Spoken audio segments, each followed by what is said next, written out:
Hello,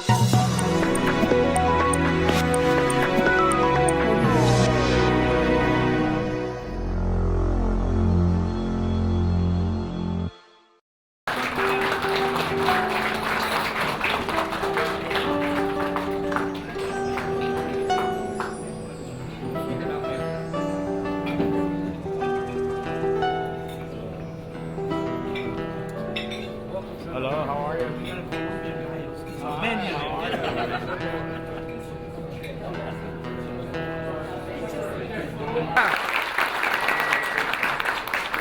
Are you proud to be Albanian? Yes! Are you happy you're here in America and proud to be American? Yes! Senator, everybody that we know in Washington knows that the biggest supporters of our country are the Albanian people. And that's one of the reasons George W. Bush didn't take too much time to recognize in 2000 and what was that? 2008, the independence of Kosova. But it's still a work in process. You know that, everybody. Yes. We're independent, but many people say we're independent in name only. That's not right. Because right now with the European community, you have 4 countries that don't respect Kosova, haven't recognized it, 4 of the 28. And of the United Nations, and we're not part of the United Nations yet, there's over 100 countries, but there's almost 200 countries. So we have more than half. So we have to work. Shum boom, right? Yes. And we're going to do it. We've done it before. We were in terrible circumstances, as you know, under the Serbian regime with the ethnic cleansing. And that's a past chapter. We don't want to go back there, do we? No. So we got to teach Mr. Vučić a lesson that we know he was taught by Milosevic. Milosevic went to The Hague, and unfortunately for him, he died there. We don't want Vučić to remember all the counseling he got from Milosevic, because the same is going to happen to him. And it's not going to be from us. It's going to be the United States of America that's going to stand up for human rights first for everybody, especially for their friends. And there's no better friends for the United States of America, especially the Congress, who's always been in the front, and the Senate and the House, than the Albanian people. Is that right? Yes! Aren't we happy to see Senator Menendez and Nadine here again? Yes! To hear Senator Menendez. So I'm going to shorten some of my remarks. I had initially intended to have everyone from the board stand up and be recognized, so we will do that later. As you know, Kosova's free, but it's not totally independent yet. And so the work of the Civic League with the U.S. Congress, who understand what is at stake for the future of Kosovo, it's not yet finished. So, and this is why we're so fortunate that Senator Menendez, who served in the Senate, am I correct, for 25 years, I believe, am I right? The number? Not in the Senate, between the House and the Senate for 30 years. 30 years. Thank you for that correction. He is now chair of the Senate Foreign Relations Committee, as you know, and those of you who attended our previous Albanian American Civic League event with him in September were deeply aware of the depth of his knowledge about the Kosovo-Serbia conflict, his commitment to its resolution, and at a time when we are in a situation where the real threats to democracy and the rise of authoritarianism, this senator is fighting oppression. This senator is supporting democracy across the globe. We are very, very grateful. And with that,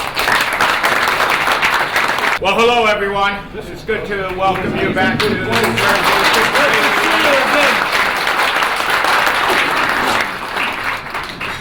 May I wish you all a healthy, and I say healthy because I just had shoulder surgery less than a month ago, so I understand that's important, but healthy, joyous, and prosperous new year as we begin this year. I want to thank Congressman DioGuardi and Shirley for inviting me back. It was good to be here in September.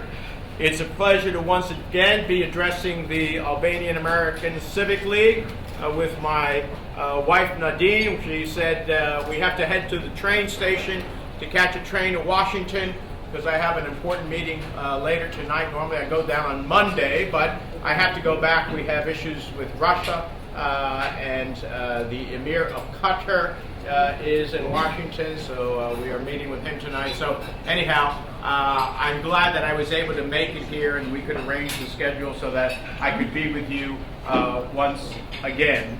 We were honored to join with you in September, where we spoke at length about our commitment to Albanians and to Kosovo, and I wanted to be here especially today as we celebrate this incredible milestone that the Congressman and Shirley have been part of, two tireless advocates on behalf of Kosovo and among those working to achieve a Southeast Europe that is at peace, whole, and democratic. And they deserve an incredible recognition for the work that they do.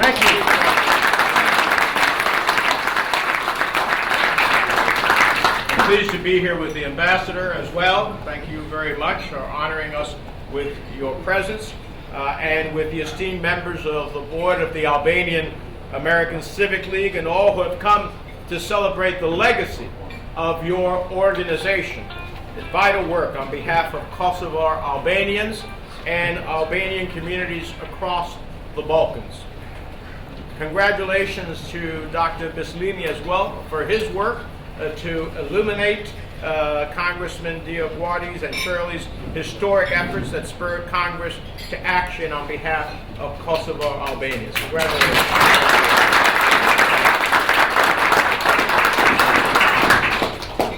The quest for Albanian freedom and the end of Yugoslavia catalogs a critical period of the Albanian American Civic League's engagement with Congress that paved the way for an independent Kosovo years later.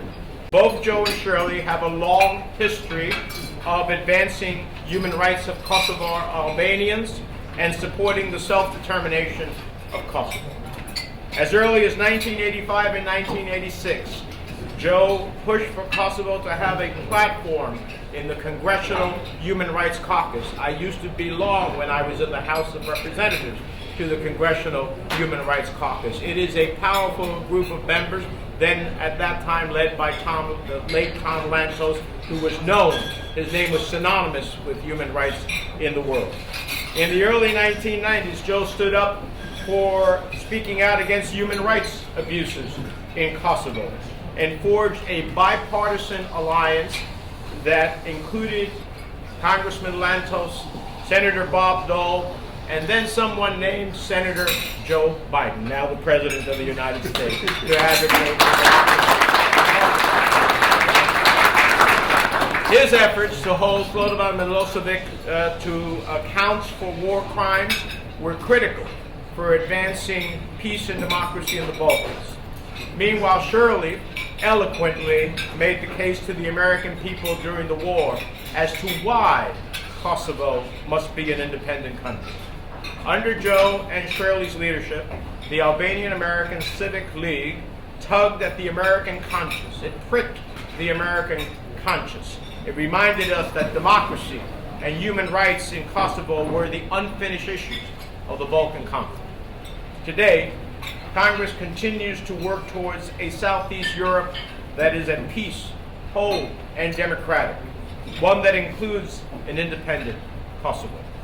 On January 10th, I presided and I'm glad to announce that we have newly confirmed ambassador. Ambassador Hovenier presented his credentials to President Osmani during his hearing before the Senate Foreign Relations Committee, which I chaired. I impressed upon him as the nominee my concern that the United States has tried to take a neutral approach in normalization talks between Kosovo and Serbia, when Serbia is disproportionately responsible for the current lack of talks. I support increased United States engagement in these talks, and I'm pleased that President Biden appointed an incredibly qualified candidate to represent us in Pristina. Both our ambassadors to Pristina and Belgrade were young diplomats at the Rambouillet Conference. The United States now has put some of our best players on the field for the first time in a while. However, we can't rest on our laurels. Congress has to continue to work to ensure the rights of Albanians, and particularly in the Preševa Valley. And I have pushed the State Department to increase its engagement on this front, as I said I would when we were here in September. There's so much important work to do. I welcome the contributions of the Albanian American Civic League towards advancing peace and democracy in the region. When the history of Kosovo is written in its future chapters, there is no question in my mind that Joe and Shirley and the Albanian Civic League will have gilded pages of that chapter of Kosovo history. Thank you very much.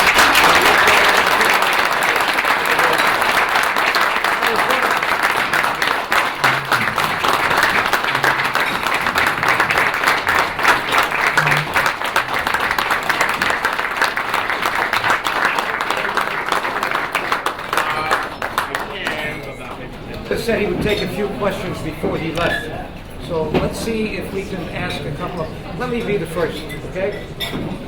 How long would it take, we've been dealing with your competence there, and you know that this is a very difficult time in Washington, especially what's going on with Ukraine. But we have promised the Albanian people who support us, and we need your help, that we would have a hearing to go over the key elements of what it's going to take to see Kosova progress again.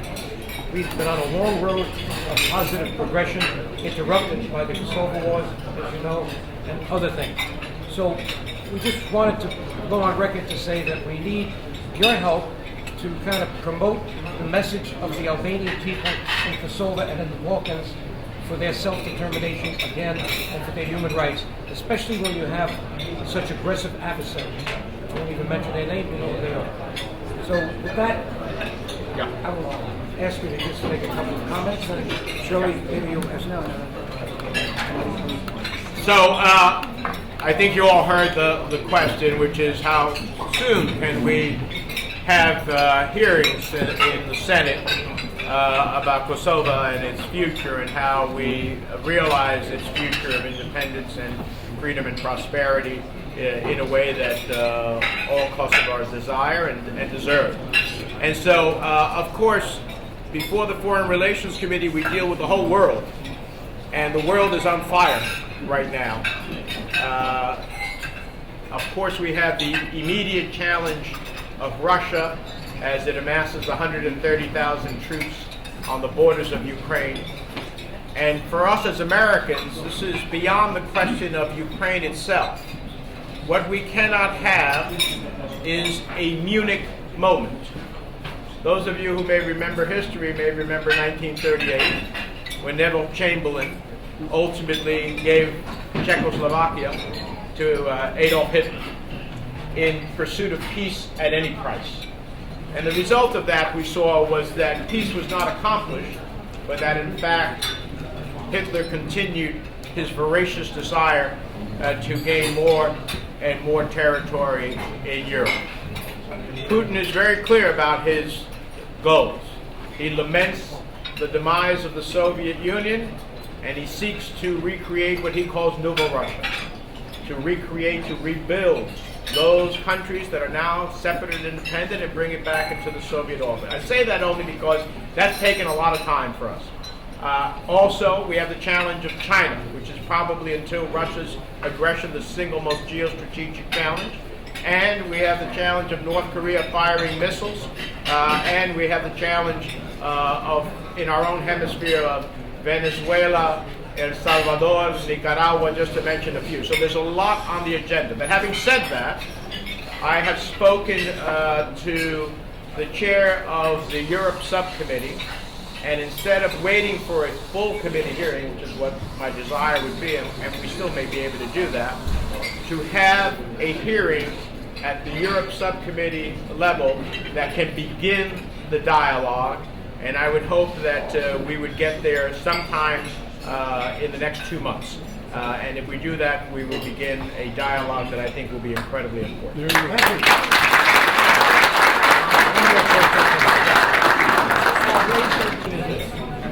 President Biden is one of the most knowledgeable people about the conflict in Kosova and the Balkans.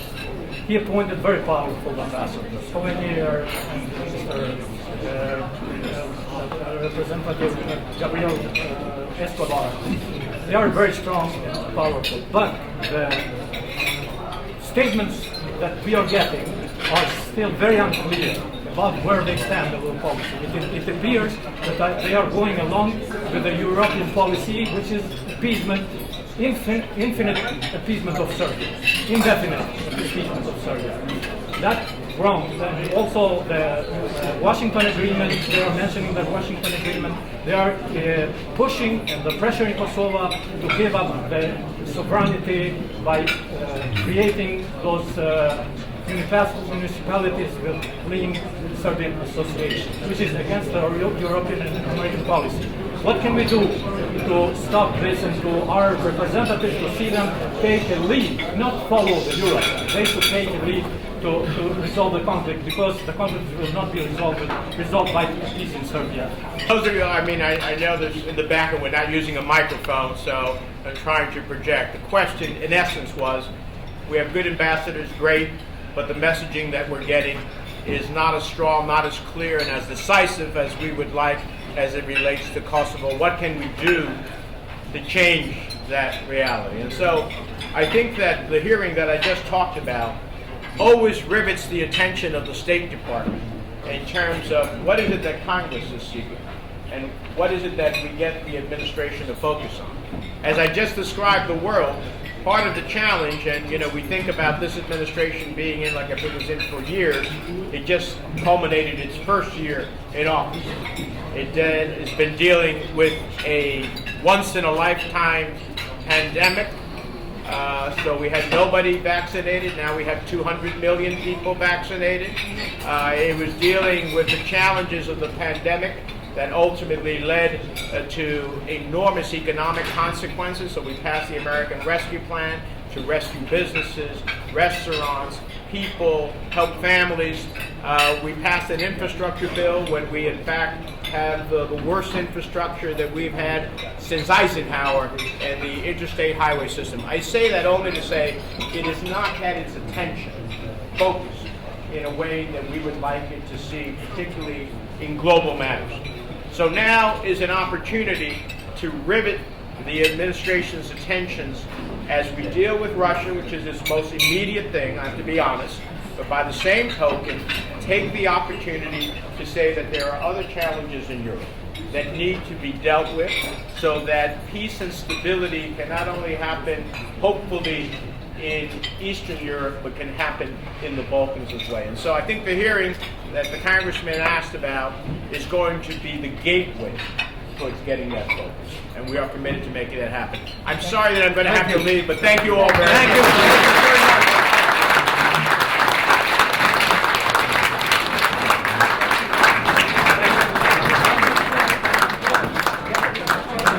Taking my copy, not keeping it every second. I'm going to introduce now Faik. Shirley and I really appreciate all the things he does. And it's hard to single out anybody, but I can assure you that today was difficult because of the weather, because of the fact that we had limited time with the senator. So without further ado, I'm going to have Faik now say a few words. Senator Faik. Thank you very much. I'd like to thank the Ambassador Hoxha. Yes. I'd like to thank President Jolie for coming. Thank you so much. I'd like to thank one of the original members of this league, Ifan Kaloshi. Yes. I'd also like to thank Lima Lita, my cousin, who got the Lita and Friends gang coming today. Great. Thank you so much. Thank you. As Joe said, my name is Mike Lita, and I've been a member of this league since 1992. almost as long as I've been married. And the only reason my wife is not divorcing me, she doesn't want our marriage to be less in terms of the length than the membership in the league.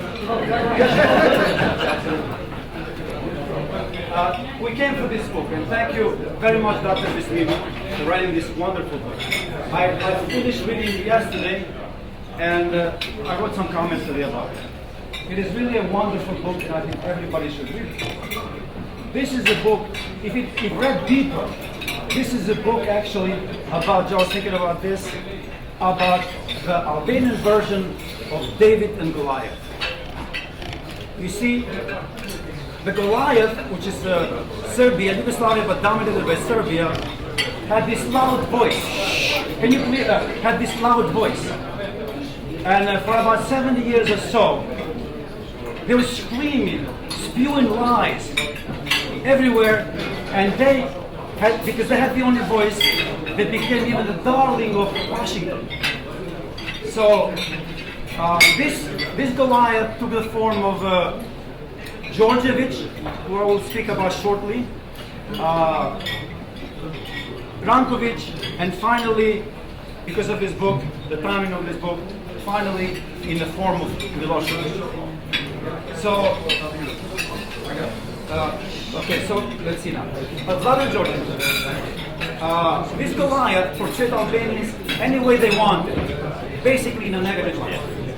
It started with this man, Vladan Georgievich, who was very prominent Serb. He was a doctor, he was the Prime Minister of Serbia in around 1906. By 1913, he wrote a book called Arnautis and the Great Powers. He could not even say Albanians, because it was too insulting for him to say Albanians. So he said Arnautis.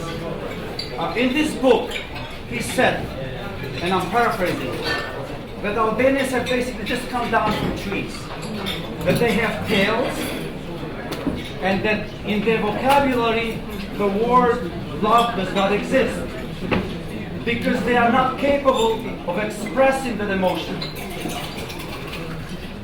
To follow on this, when Judge Fishta, who was at this conference in Rome, we don't know the time.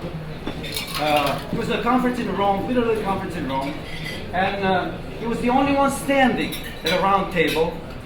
And when the host asked him, why aren't you sitting? Don't you have a chair?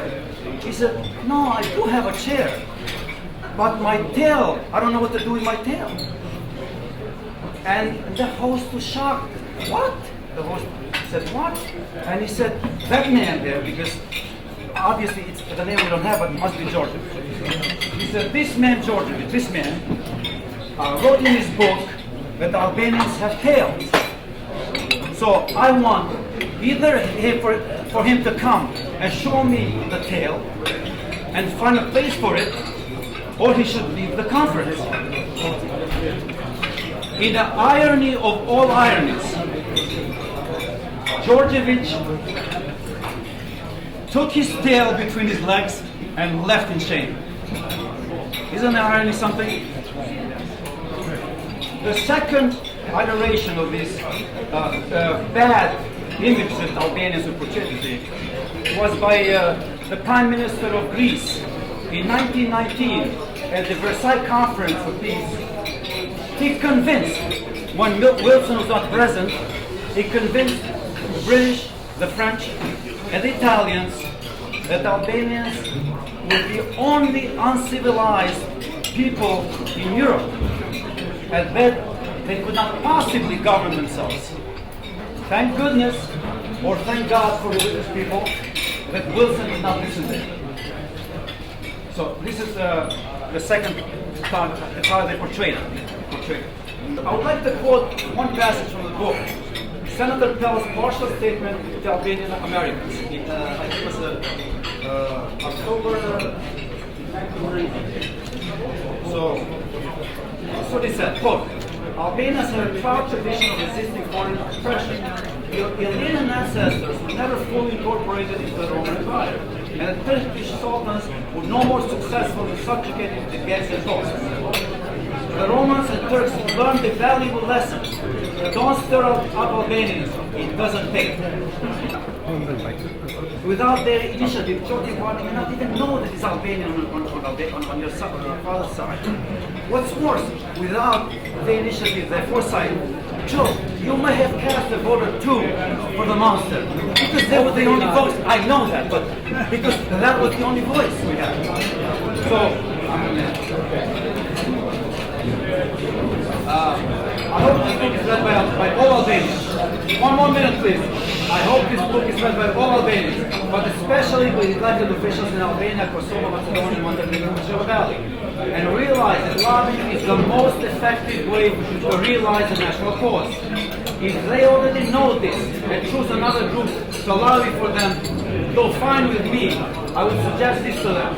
DioGuardi's voice, now aided by Shirley's, is still the most powerful one. Finally, though I like the book, don't just take my word for it, because I am confident that after reading it, you will come to the same conclusion. Thank you very much. Thank you.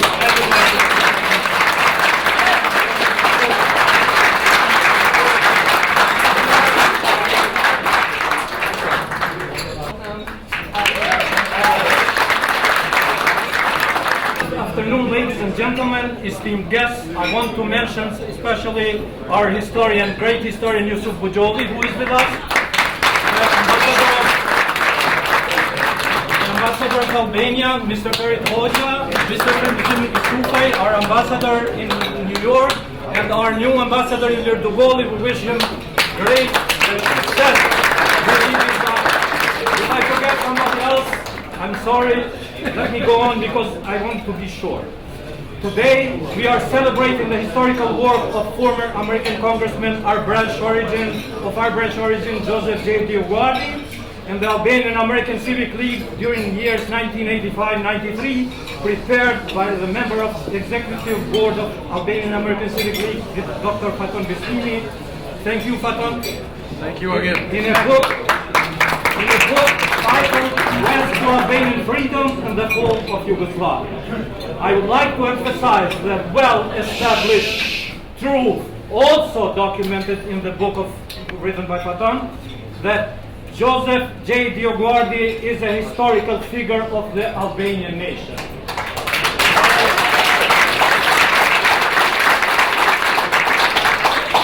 I'm not going to count this. Great national leaders and historical figures are born at a certain time and created in certain historical circumstances and crucial moments of a nation. They are unique with leadership skills, bravery, and accomplishment. Due to our nation's turbulent but glorious history, our people have many such sons and daughters.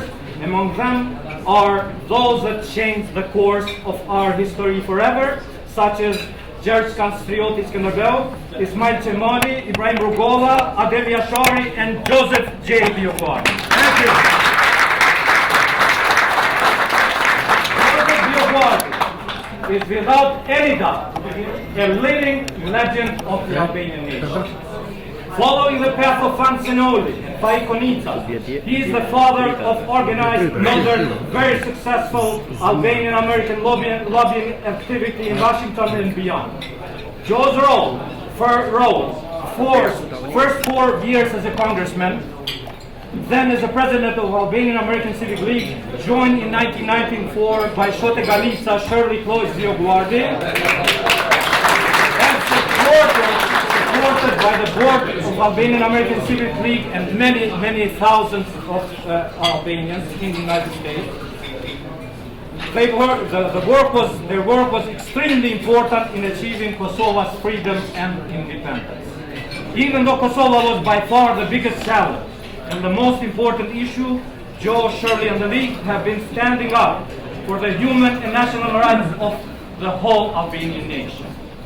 Almost every single U.S. senator and congressman since 1985 who helped our national cause was initially engaged by Joe and the League. There are other countless activities which will be documented in many other books. I would like to mention only a few. Meeting of President Rugova, legendary President Rugova, and President Clinton, support for KLA and legendary commander Adem Yashari and other commanders, and removal from the U.S. terrorist list of the KLA, and as well as impressive demonstrations that we had in New York and Washington. All of you remember, thousands of Albanians showed up in these events. The people of Kosova fought for their freedom from Serbian occupation for more than a century. In the last 30 years, there were 3 decisive factors that brought about the freedom and the independence: the peaceful resistance by democratic movement led by Dr. Ibrahim Rugova, the armed resistance by Kosovo Liberation Army led by Adem Yashari and other heroes, and the lobbying activity in Washington led by Joe DioGuardi. American help and NATO bombing of Serbia came as a result and combination of these 3 factors. The history of Kosovo's independence will be incomplete unless a monument, not any award, unless a monument to Joe and Shirley, until that monument is built in Pristina. Everybody else got monuments. These people who changed the course of history in the United States for the Albanian nations, they deserve a monument in Pristina and in Tirana.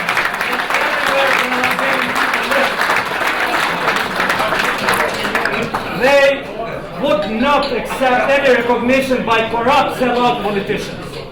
It is widely expected. It is widely expected that President Osman and our Prime Minister Kurti will do it, or this will be done sometimes later by somebody else. But there will be a shame when they don't do it. The League's professional, independent, powerful work in Washington will continue regardless, until the final defeat of criminal Serbia. For me, and millions of Albanian Americans all over the world, Joe and Shirley are extraordinary personalities and heroes. It has been an honor to know them and work closely with them on behalf of the Albanian exceptional nation. I say it 2 times, I will say it 10 times for people who are ashamed to be Albanians. Albanian nation is exceptional, like American nation is exceptional. It has been an honor to know them and work closely with them on behalf of our exceptional nation. Thank you, Joe. Thank you, Shirley. Thank you. And thank you, Albanian American Civic League and Albanian Americans who helped our cause. May God bless American and Albanian nations.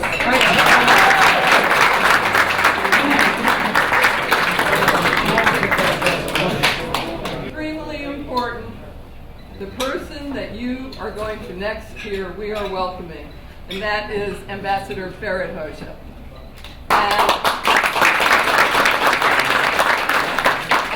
He's the new permanent representative of Albania in the United Nations, but as many of you, I think many of you will recall, he first served in this role from 2009 to 2015, am I correct? I think. And as you'll also recall, he held the first major event. He designed it, he was in charge of it with the Neighborhood International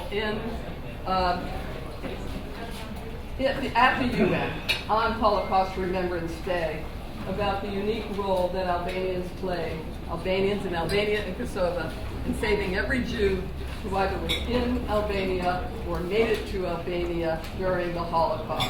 No one else had ever accomplished what he accomplished there before, to bring it to the awareness of the United States. Wonderful.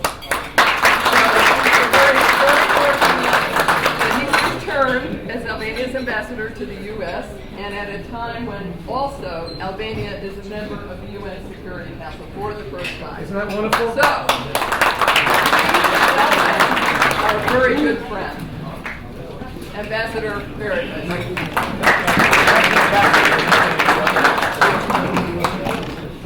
Just say 4 things. The first one is how pleased I am to be part of this gathering to honor these 2 fantastic, wonderful, exceptional, as you were qualified, persons. It is a lifetime engagement by Joe and Shirley for the rights, for the dignity of Albanians everywhere, in Kosova, in North Macedonia, Macedonia at that time, North Macedonia today, in Preševo Valley, in Montenegro, and of course for the well-being, development, prosperity in Albania. So we have been lucky and blessed, and he has it on his name actually. God has protected you, DioGuardi. So we have been blessed to have such supporters who did not spare an effort, their time, their energy, their skills to go where power is. We ambassadors do a fantastic job, but it's not enough. And those two colleagues can testify.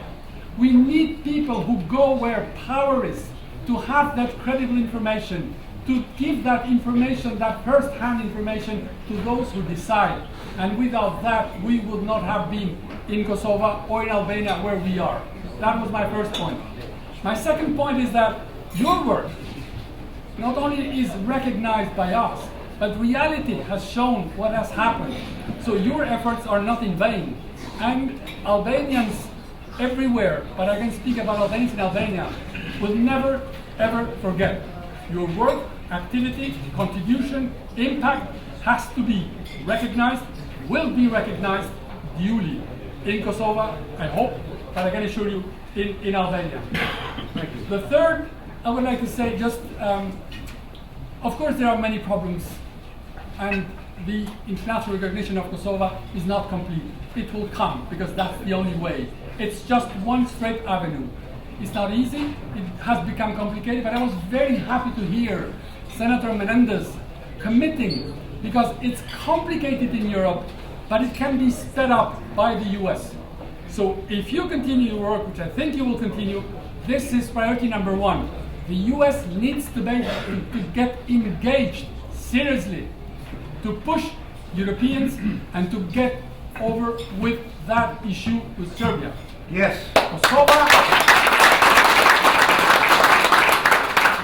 Kosova is an independent state. It has nothing to do with Serbia unless Kosova decides to have relations, dealings in everything that states do with each other. We have to come there, because without that, the dossier of the Western Balkan Six will not be completed. My last point is Albania's Security Council.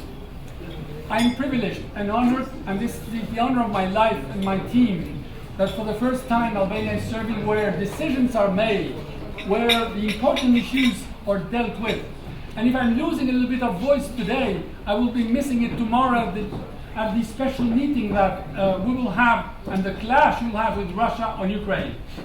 Tomorrow at 10 o'clock there will be a meeting in the Security Council to expose Russia and to try to have Russia say that publicly that it will not attack.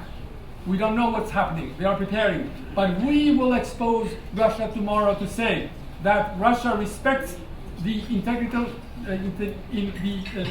integrity and sovereignty of another state, and Albania will be very vocal on that together with the United States. Thank you.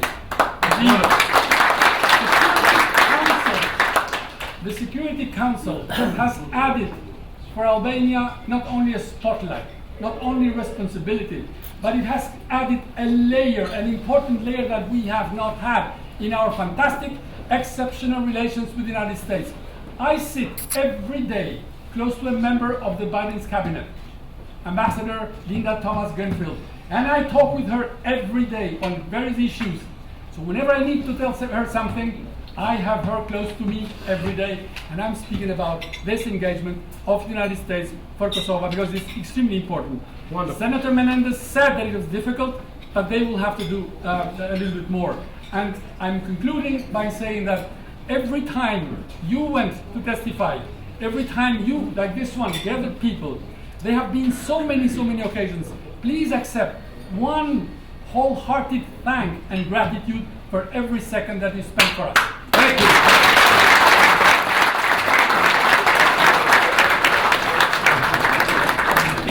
Let's give this wonderful diplomat, Albanian diplomat, a big hand for what he's going to do. I want to introduce you to our #1 scholar, Fatah Muslibi, who left there, who went to get his master's degree in Harvard, and we were pleased to help him do that, but it's really his work that did it. And then he became Dr. Muslimi from Alberta University, is it? In Edmonton. And you don't know what he went through to be here today, how many planes he had to switch, and he gets here just in time. Thank you so much. Thank you everybody for being here. I don't think I need a mic. You can all hear me. I am going to spare you from a boring PowerPoint presentation and a long speech, but what I'm going to do is I'm going to talk about why we're here today, and that's a book. And it's barely my book. It's the book that talks about what has been done just in the beginnings. It's only part one of a long history of what has happened with the Albanian American Civic League, with Joe, Shirley, and all of you that have supported them in this huge, important journey for the Albanian nation. All of you have a copy of it, so I'm going to point to some pages. I'm going to try to be as prompt and as short as possible to give you the bulk of it, to give you the gist of it, to give you what the key points are and why it is so important. Before I do that, I just want to really thank out of the bottom of my heart Joe and Shirley for the wonderful opportunity to be here with all of you today, for the amazing work they have done in over 3 decades to support the Albanian national cause, and most importantly to support Kosova. I want to thank every member of the board of directors who have spared nothing to support and continue this mission. They came today from across the United States. Some drove, some flew. Some couldn't just make it because flights were canceled. The nor'easter that hit yesterday was a major issue. I barely made it myself here. We have some special guests here with us today. Professor Yusuf Bujovi from Kosova, a historian, somebody who has done a wonderful job in telling the true history of the country. It would not have happened if he didn't pursue 30 years of work to make that book a reality, and the Yalifat Publishing Company in Houston that made it possible to bring it to us in English. I want to also thank a very special person who's not here today, couldn't make it, Haki Dravishi, another board member who has supported this book and who has supported the work that I did for over 2.5 years in documenting what we see here today.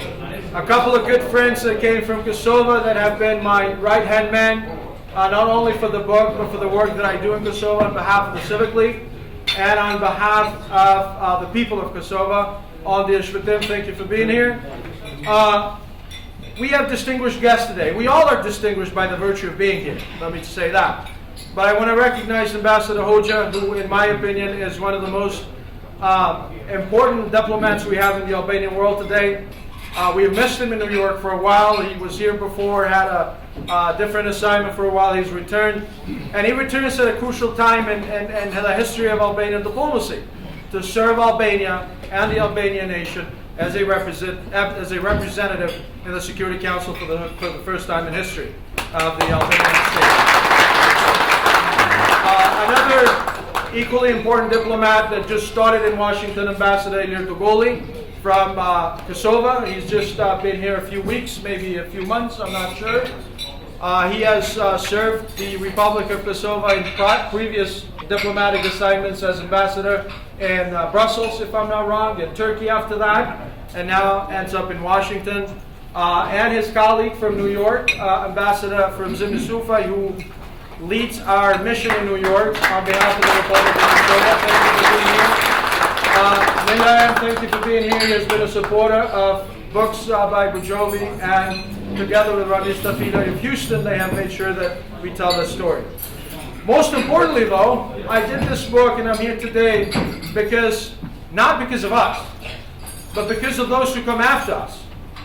And I want to recognize my daughter, Fiona. Can you just stand up for a minute? She's just a teenager. She's turned 13.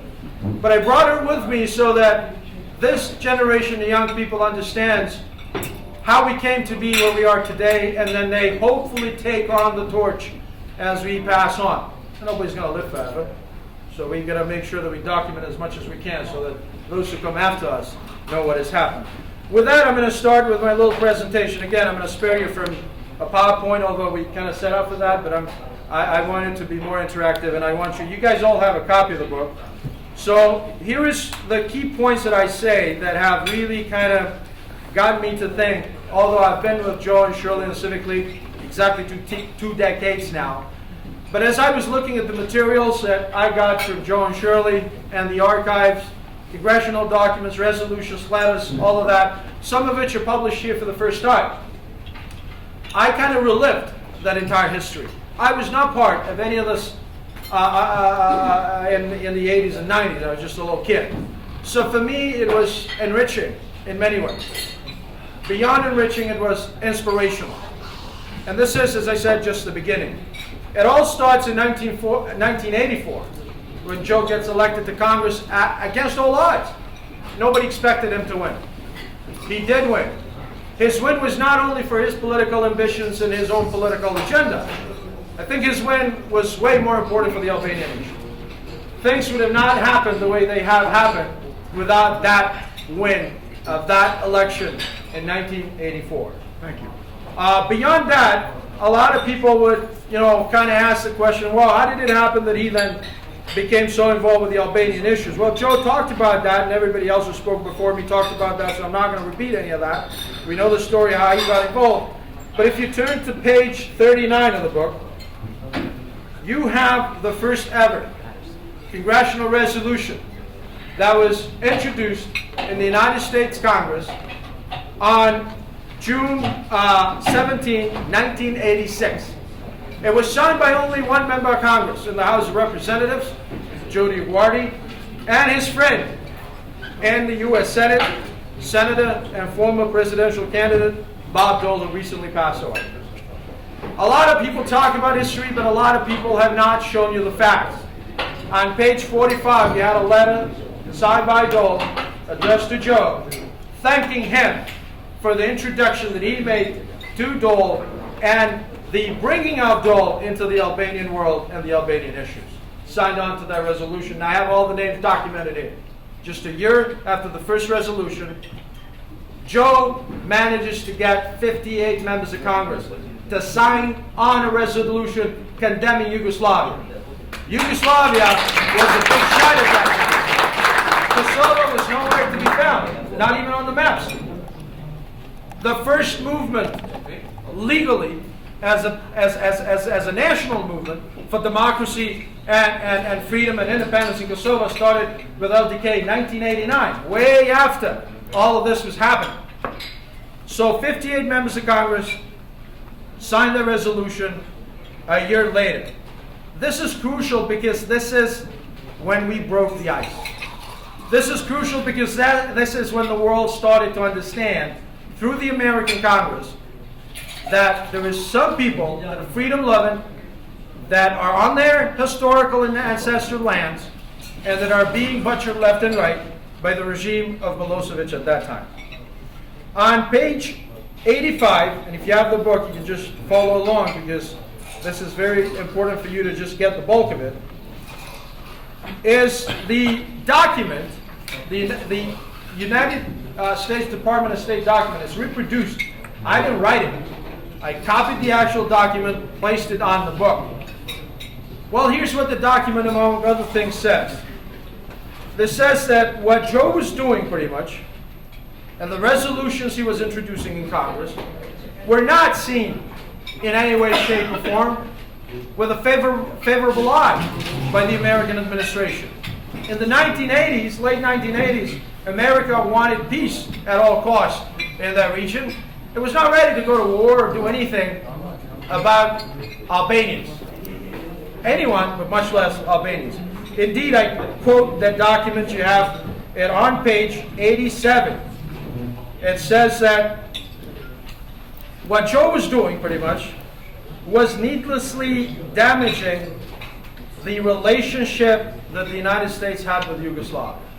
Needlessly damaging. Well, that was not damaging. That was rationally, reasonably, and bravely damaging the reputation of what then became known a few years later as the new Hitler of Europe, Milosevic, who caused deaths of millions of people, with the wars in Yugoslavia, Bosnia, and Kosova.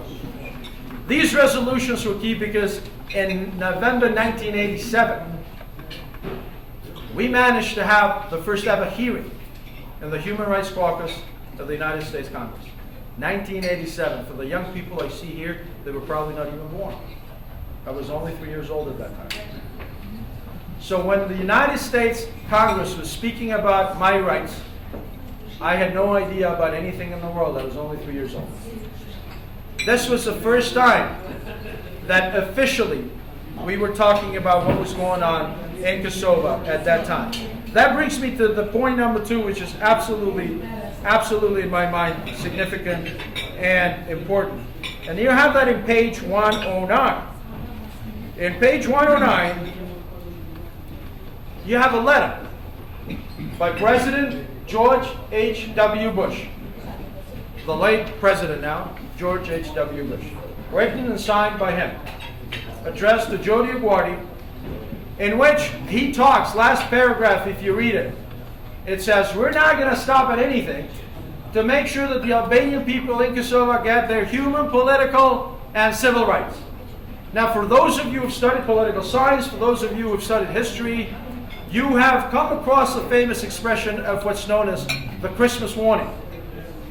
Well, that became, a couple of years later, an important statement, because it was the Christmas warning that sent a message to Belgrade from Washington that God prohibit you go at a full war attack on Kosovo, the United States will respond.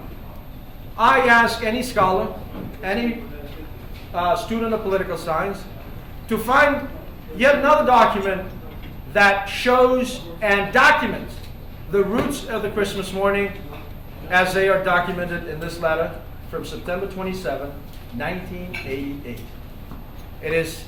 That's the roots of the Christmas warning. That's because of Joe's personal, at that time, friendship with President Bush's wife, who came from the same area that Joe that lived in Rye, New York, if I'm not mistaken. Barbara Bush. Barbara Bush even campaigned with me. You have pictures and handwritten notes by President Bush to Joe that I included as sample. You know, the book only contains 5% of the material in this time period. If I included everything, the book would have had to be 5 pounds. We could not have carried it. This is the second most important point, because now what's happening? Remember the State Department being against, only people in Congress wanting to support us? Things are starting to change. Now we have somebody in the White House who's concerned. And that happened because of the work that Joe did at that time. I'll move on to the next major point. Page 125. I have included the minutes, the original minutes of the meeting, on the founding of the Albanian American Civic League. Even the Civic League comes after what Joe had started to do for the Albanian people and the Albanian nation in the United States Congress. Only 6 days later, this happened April 1, 1990, Joe was talking to the editorial board of the New York Times. And just a few pages later, you have the article that came in the New York Times, dated April 6, 1990, that talks about the Albanians in Kosova and Yugoslavia at the time. The bullying in the Balkans. It's titled "Bullying in the Balkans," and then Joe's letter to the editor about that on that day. I'll move on to the third most important and crucial, I would say, moment that for me is on this book, and you'll see that in page 204. And I'll tell you what it is in a moment here. The third most important minute. A letter to Joe by then Senator Joe Biden, now President of the United States of America, dated February 8, 1991. He was then chair of the Subcommittee on European Affairs and the Committee of Foreign Affairs of the United States Senate. In that letter, Biden is inviting Joe to testify in the first hearing that committee was holding on Kosova. It is then and the video of that hearing is on our YouTube channel at the AACL, that Biden was educated on the history and the importance of Albanians in the Balkans and what the Albanians actually needed at that time. Then I go on to talk about the work that was amazing that Joe and the Albanian American Civic League did between 1990 and 1993 to not only address the United States Congress and the administration here, but to bring attention to the Albanian issues in Kosovo throughout Europe. You have letters in the book, pages 217 to 222, of important congressional leaders like Bob Dole, Senator Powell, and others who were chairs of committees on foreign affairs, whether in the U.S. House of Representatives or in the Senate, and they were writing letters to Lord Carrington, to the prime ministers or foreign ministers of important countries in Europe, Germany, Netherlands, Belgium, France, you name it, and asking them to put pressure on Serbia about the Albanians in Kosovo. Yes, we all know what has happened after that, but I ended with the book in 1993 for a very good reason. As is written in the epilogue that Shirley Cloyce DioGuardi produced and wrote, 1994 she joined the Civic League. A few years later she married Joe. But ever since she joined the Civic League, I think a lot of the work and the success that happened after 1994 is connected to, is a result of the work that Shirley did with Joe together and the rest of the support. So Shirley, we would not be here without what you have done. And this is, as I said, just the first. And the second book, which is going to cover the period 94-2008, you will see a lot of the work that Shirley had done, without which we would not be where we are today. And that was stated by Senator Menendez himself. Now, what was interesting about his speech, and I'm going to conclude there, is that we have the most powerful man in the United States Senate, the guy who chairs the Foreign Affairs Committee, taking time to come to us today en route to the White House with, to meet with President Biden today on important global issues such as that of Ukraine. You know, just the fact that we had a man in this room talking about us, talking about our issues and our mission, and moving from here, going from here to D.C., to be with the president of the most powerful country on the face of the earth, to talk about other things is on its own historic. We would have never been able to get Kosovo free and independent without such work, without Joe and Shirley in the Civic League and people who supported them in the Civic League. Getting to know and getting the support of these key congressional leaders. We have to do that today. This is not just history. This is who we are. This is the story that gave birth to a new country called Kosovo. This is a story that helped the Albanians in Macedonia get the University of Tetovo. Joe and Shirley were right there with the Albanians in Macedonia to push for that. This is a story that tells the history of the first ever congressional delegation visiting the Albanian lands in Montenegro. This is a story that talks about, and Senator Menendez mentioned that, the plight of the Albanians in the Preševa Valley. Yes. The most, you know, in my mind, the most important piece of the puzzle of the Albanian national cause. Now, who talks about Preševa Valley? Almost no one. You have the number one person in the U.S. Senate talking about it. Why? Because he's been educated on it. He's been told about it. We've gotten his support on it. So this is who we are. Not the book, the history contained in it. And I have very little to do with it in terms of, if you take all of my writing about this book, you could probably condense it into maybe 30 pages.